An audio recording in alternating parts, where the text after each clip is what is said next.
Bonjour, j'espère que ça va chez vous. Chez moi, ça va très bien. Je viens ici avec de très bonnes nouvelles pour l'immigration aux États-Unis. Ok.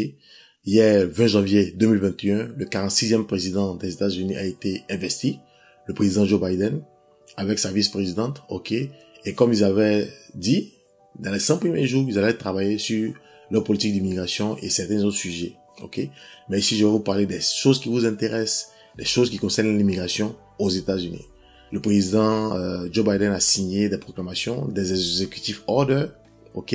Il en a signé 17 et il a aussi soumis des projets de loi au Congrès. Et ces projets de loi-là seront analysés et validés. Et si elles sont validées, elles seront vraiment favorables à certains pays africains et à tous nos frères qui veulent venir aux États-Unis par le biais de la développerie. Ok, donc c'est de ça que je vais parler aujourd'hui. Cette vidéo-là concerne toutes les personnes qui veulent immigrer aux États-Unis, ok, ou encore des personnes qui vivent dans certains pays africains qui sont bloqués à cause des décisions qui avaient été prises par l'ancienne administration. La nouvelle administration a décidé de changer certaines choses qu'ils estimaient pas justes ou encore qui n'entraient pas dans leur politique de gouvernement, ok. Donc c'est de ça qu'on va parler aujourd'hui. Si vous êtes nouveau sur notre chaîne, soyez la bienvenue. Je suis Béda de Happy Diaspora. Ici, je vous aide à développer un mindset pour atteindre vos objectifs beaucoup plus rapidement, ok? Je fais des vidéos sur la productivité, je fais des vidéos sur comment développer votre présence en ligne. Et pour toutes les personnes qui vivent déjà aux États-Unis, ou pour celles qui désireraient vivre aux États-Unis, je partage des trucs et astuces sur les États-Unis, ok? Donc, si l'une des thématiques dont je viens de citer là vous intéresse, je vous demande de vous abonner, ok? Et n'oubliez pas d'activer la cloche de notification, ok? Parce que si vous n'activez pas la cloche de notification, vous n'allez pas être informé quand nos vidéos seront mises en ligne. Le premier point que je voulais aborder, c'est un très grand changement nouveau de la DV-Loterie, ok? Le président Biden et son équipe ont décidé d'augmenter le nombre de visas qu'ils vont octroyer pour la DV-Loterie, ok? Habituellement, nous étions à 55 000 visas, ok, disponibles. Mais la plupart du temps, on n'arrive même pas à atteindre les 55 000 visas. Ils distribuent peut-être 48 000, 50 000, 52 000 visas par édition. Dans le projet de loi qu'ils ont envoyé au Congrès, ils ont demandé une augmentation de 45% des visas pour la DV. Parce qu'ils estiment que les États-Unis, c'est un pays de diversité. Et il faudrait donner beaucoup plus de chances d'immigrer aux États-Unis. Les visas disponibles vont passer de 55 000 à 80 000 visas. Ok? Donc, on passe de 55 000 à 80 000 visas disponibles. Et comme je vous l'ai dit tout à l'heure, c'est un projet de loi. Ce projet de loi a été envoyé au Congrès. Quand ils vont valider, l'information vous sera donnée. Mais déjà, voici ce que je voulais partager avec vous, ok? Au niveau de la DV-Loterie. Et donc, qu'est-ce que cette information-là pourrait faire à nous, Africains, à nos frères africains qui désireraient venir aux États-Unis? Vous savez, à l'accoutumée, on avait l'habitude de s'inquiéter un peu quand nous avons des case numbers ou encore des numéros de dossiers qui vont, par exemple, vers 80 000 ou encore vers 60 000. On s'inquiétait, n'est-ce pas? Mais maintenant que les visas vont jusqu'à 80 000 visas disponibles, on n'aura plus ce problème. Ok, donc, plus votre case number ou encore votre numéro sera élevé, vous avez beaucoup plus de chances d'être sélectionné pour faire votre interview. Ok, donc ça fait beaucoup plus de visas disponibles, beaucoup plus de personnes sélectionnées et encore beaucoup de personnes pourront immigrer aux États-Unis à travers la DV-Loterie. Ça, c'est une très bonne nouvelle pour ceux qui veulent venir aux États-Unis. Ok, ça c'était le premier point. Le second point concerne les personnes qui résident déjà aux États-Unis. Il y a des personnes qui sont arrivées aux États-Unis depuis belle lurette. Il y a vraiment longtemps qu'elles sont là, mais elles ne sont pas dans des situations régulières, ok? Et donc, c'est sur ces personnes-là que la nouvelle administration va se pencher. Ok? Ils ont décidé de favoriser ces personnes-là, de leur faciliter plus ou moins la route d'obtention d'une green card et aussi de devenir résident américain après quelques années. Dans le projet de loi qu'ils ont soumis, ils ont demandé que les personnes qui vivent ici aux États-Unis depuis longtemps, qui sont dans des situations irrégulières, pourraient vraiment demander ce qu'on appelle un statut légal. Et ce statut légal-là va leur permettre d'avoir ce qu'on appelle work permit, c'est un permis de travail.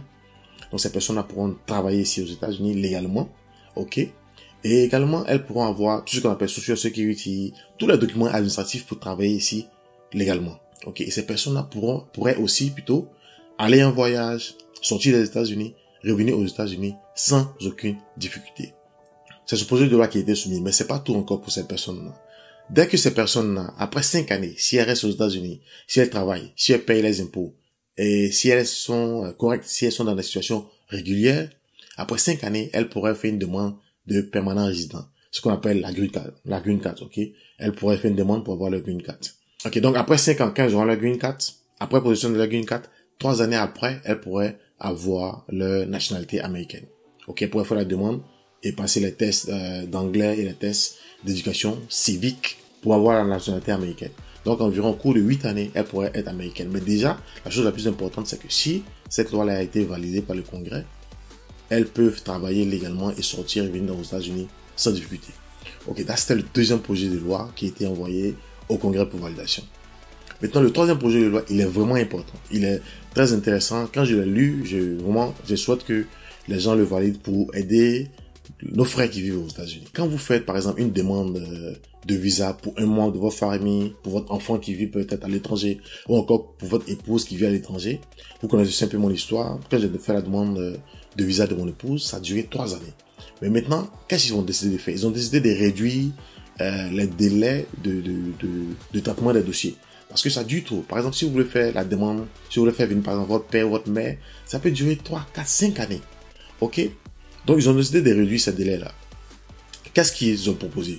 Ils ont proposé que dès que vous faites une demande de visa pour un de vos parents, peut-être épouse ou encore un enfant, ok, un membre de votre famille, si la pétition est approuvée, la personne pouvait venir aux États-Unis en attendant qu'il ait tous ses papiers.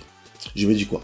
Quand par exemple j'ai fait la demande de visa de mon épouse, après 1 an et demi, j'ai reçu l'acceptation, ok, de la pétition, ok. Donc à ce moment-là, dès que vous recevez l'acceptation de la pétition, votre parent ou votre enfant ou votre épouse peut voyager, venir ici aux États-Unis avec vous en attendant que tous ces papiers soient régularisés. Donc voilà le troisième projet de loi qu'ils ont proposé, qu'ils ont soumis au Congrès pour validation. Maintenant, après ces 3 projets de loi, il y a un executive order, une proclamation qui a été faite qui vous concerne, parmi les 17 autres qui ont été signés. Ok, j'ai pas fait une vidéo longue, j'aurais donné seulement ce qui vous concerne. Je vais mettre les liens dans la barre de description. Si vous êtes intéressé, vous pouvez aller lire pour juste voir culture générale, pour savoir un peu tout ce qui a été signé. Ok, donc cette loi-là concerne le travel ban.